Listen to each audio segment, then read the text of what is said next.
Baik, assalamualaikum warahmatullahi wabarakatuh. Ketemu lagi dengan saya, yaitu di channel Petani Kreatif. Baik sahabat tani, ketemu lagi. Mudah-mudahan teman-teman dalam keadaan sehat. Kebetulan ini sahabat tani, tanaman saya, tanaman ubi. Ini saya tanam 8 bulan yang lalu sahabat tani. Nah, ini hasilnya sekarang seperti ini. Dan pada kali ini saya akan berbagi pengalaman gimana caranya menanam singkong ini supaya bisa menghasilkan kurang lebihnya seperti ini. Coba kita hitung, ini dalam masa tanam 8 bulan sahabat tani. Kita hitung buahnya ya. 1, 2, 3, 4, 5, 6, 7, 8, 9, 10. Baik sahabat tani, gimana proses penanamannya dan trik apa yang saya lakukan untuk penanaman ini? Ikutin aja videonya sampai selesai sahabat tani ya. Oke sahabat tani, langkah-langkah untuk penanaman singkong ini adalah kita persiapkan bibit dulu. Nih, kita pilih bibit yang bagus sahabat tani. Bibit-bibit yang bagus ini contohnya mata tunas ini seperti ini sahabat tani. Lihat, mata tunasnya adalah apa ini, kerep. Kalau tempat saya namanya kerep. Ini kayak gini, ini, dan batangnya itu besar, atau batangnya ini kurang lebih berumur 8 bulan atau lebih dari 8 bulan. Nih, masa tanam singkong itu untuk bibitnya, batangnya itu kurang lebih umurnya 8 atau 9 bulan ke atas sahabat tani, minimal 8 bulan. Ini sahabat tani. Kemudian kita potong-potong gini. Nih, kurang lebihnya seperti ini. 1 jengkal. 1 jengkal lebih dikit lah, apa tahu 1 jengkal. Ini seperti ini. Nih. Nah, ini seperti ini kurang lebihnya. Baik sahabat tani, di sini saya akan menunjukkan atau sedikit mengulas perbedaan bibit yang kita potong seperti ini dan bibit yang kita potong rata atau kita memotongnya pakai gergaji seperti ini. Kalau ini kita potongnya pakai parang sahabat tani atau golok. Ini seperti ini. Dari 2 batang ubi ini sahabat tani, kalau kita tanam itu hasilnya akan sangat berbeda. Ini sebenarnya simple, ini cukup dari proses pemotongan. Tetapi apabila kita tanam dengan media sama, dengan tempat sama, dengan perlakuannya pemupukan sama, itu akan berbeda hasilnya. Nih.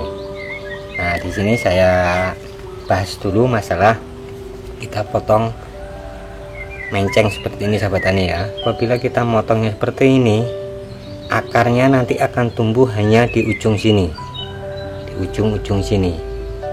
Toh itu tumbuh di sini itu tidak terlalu banyak sahabat tani. Dia pastinya dia akan banyaknya tumbuh di sini. Nih, kalau pengalaman saya, kalau motongnya seperti ini, kalau kita tanam itu akan tumbuh buah atau tumbuh akar kurang lebih 4-5 buah sahabat tani. Ini kalau kita potongnya seperti ini. Nih. Terus selanjutnya sahabat tani, apabila kita menanam singkong dengan proses pemotongannya seperti ini, kalau pemotongan ini biasanya kita memakai gergaji, jadi kita potongnya rata.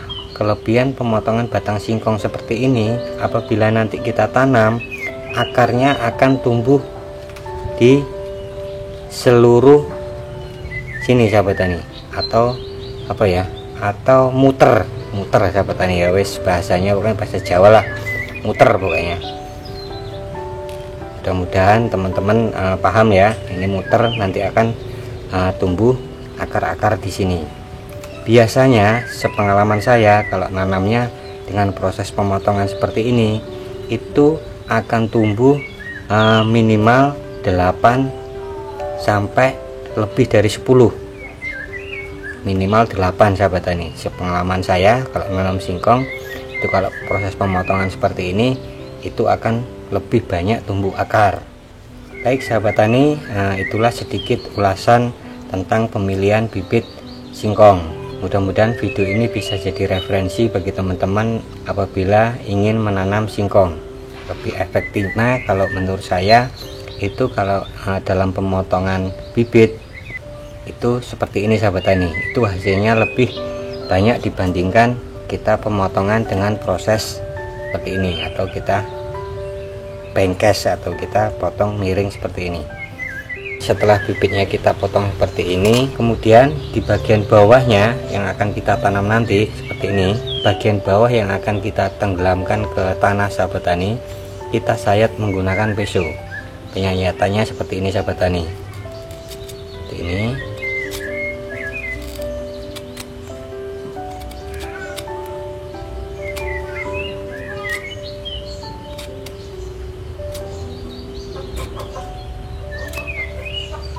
Ini kurang lebihnya seperti ini sahabat tani. Jadi nanti akan merangsang tumbuhnya akar-akar di bagian yang kita sayat ini sahabat tani.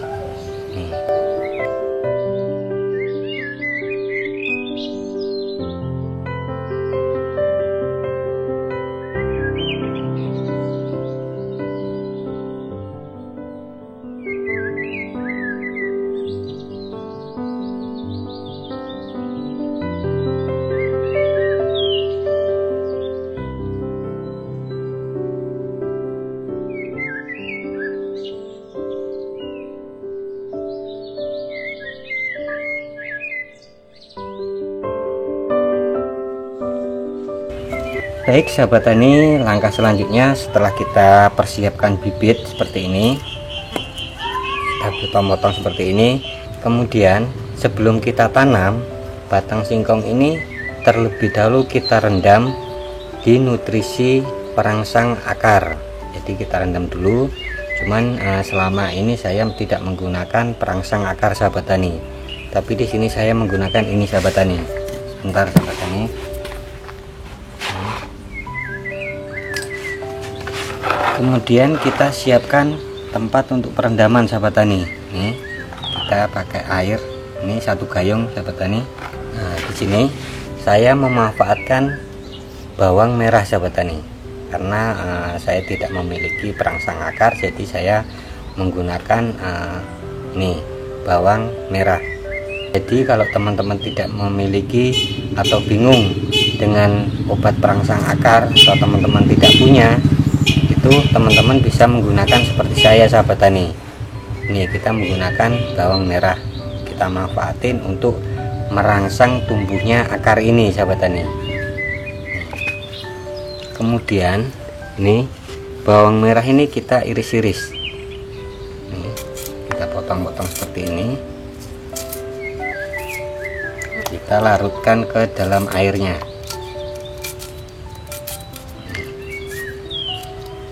Sahabat tani, kita larutkan ke dalam air. Baik, setelah itu kita ambil batang singkong yang sudah kita potong-potong seperti ini, kemudian kita masukkan ke dalam larutan air sama bawang yang sudah kita potong-potong tadi, atau lebih baiknya ini lebih bagusnya ini sahabat tani, atau lebih bagusnya bawang merah ini kita gerus atau kita hancurkan. Cuman di sini saya ngasih contoh dipotong-potong seperti ini, nggak apa-apa sahabat tani. Nah, ini batang-batang singkong kita rendam ke dalam larutan atau campuran air sama bawang merah selama 3-4 menit. Tetapi apabila menurut teman-teman cara ini terlalu kelamaan, itu bisa teman-teman pakai cara simple sahabat tani, atau cara cepat. Ini cara cepatnya sahabat tani. Nih saya akan tunjukkan proses cara cepat untuk merangsang tumbuhnya akar-akar yang sudah kita sayat seperti ini. Itu cukup dengan kita ambil bawang merahnya, kemudian kita potong seperti ini. Nah seperti ini kita potong. Kita ambil batang singkong yang belum kita rendam sahabat tani. Contohnya ini misalkan batang singkong yang belum kita rendam. Kemudian bawang merah ini kita oleskan ke ujung yang sudah kita sayat ini sahabat tani. Kita olesin seperti ini. Nah seperti ini. Nih, apabila ini sudah kita olesin, kita ini bisa langsung tanam ke media tanamnya. Baik sahabat tani, itulah sedikit ilmu yang bisa saya bagikan. Mudah-mudahan teman-teman atau para petani kreatif atau para petani ubi singkong bisa ngambil ilmunya. Mudah-mudahan apa yang saya sampaikan ini bermanfaat bagi sahabat tani semuanya. Sampai ketemu di video saya selanjutnya. Assalamualaikum warahmatullahi wabarakatuh.